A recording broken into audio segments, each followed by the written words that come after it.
Hi, thanks for joining us. I'm your host, Marissa Monroy.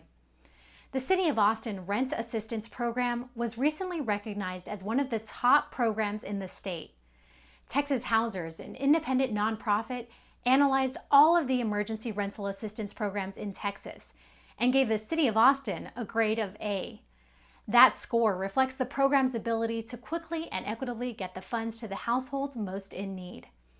To date, more than 17,000 Austin households have been helped. Some of those people are sharing their stories in the hopes that it will help others.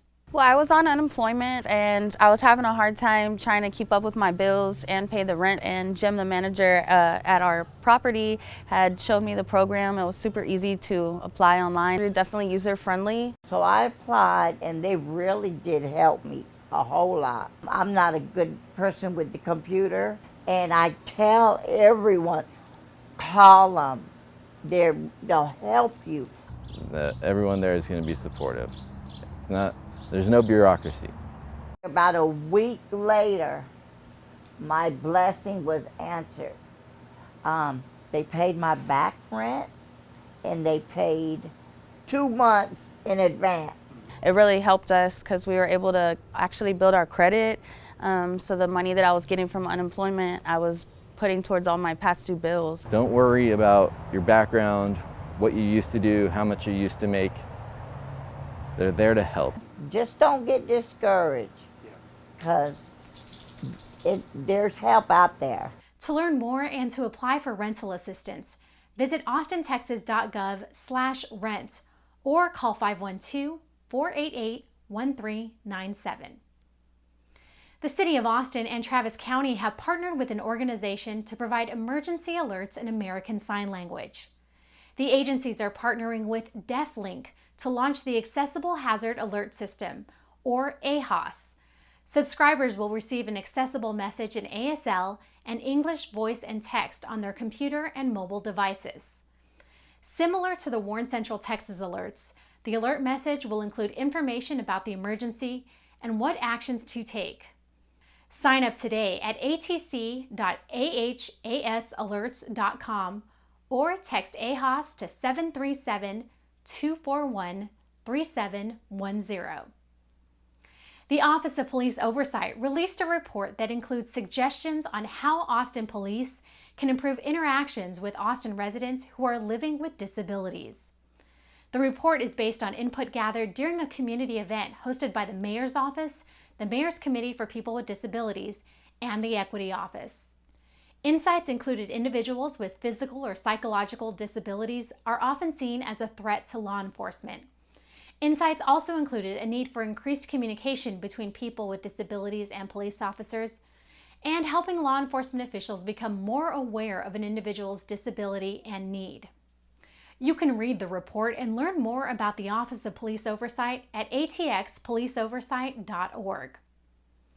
It's Hispanic Heritage Month, and if you've driven through East Austin, you might be interested to learn about the stories behind some of the street names in that area.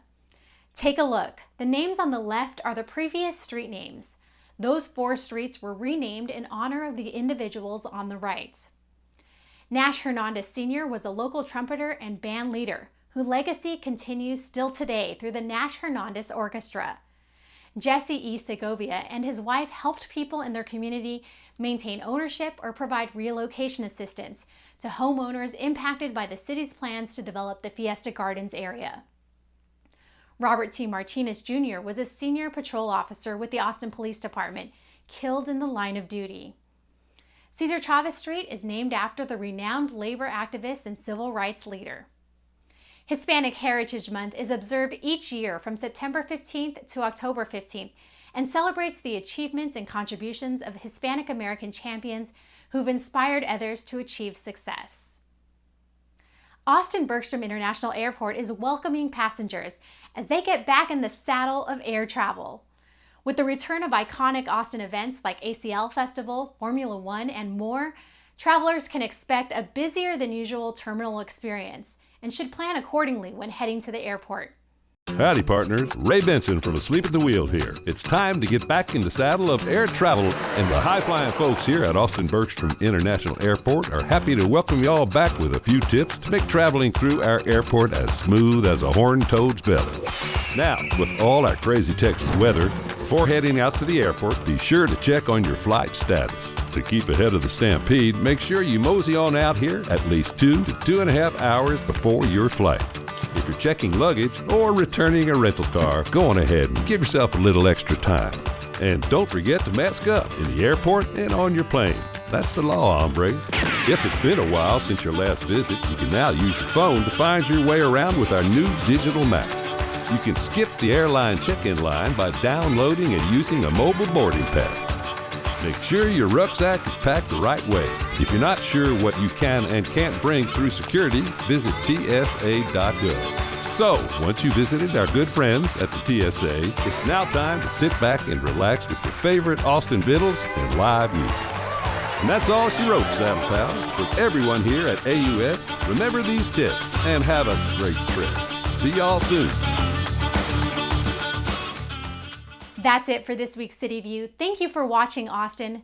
Be sure to catch up on all of the latest information on atxn.tv, our social media channels, and on our dedicated webpage, austintexas.gov/COVID-19.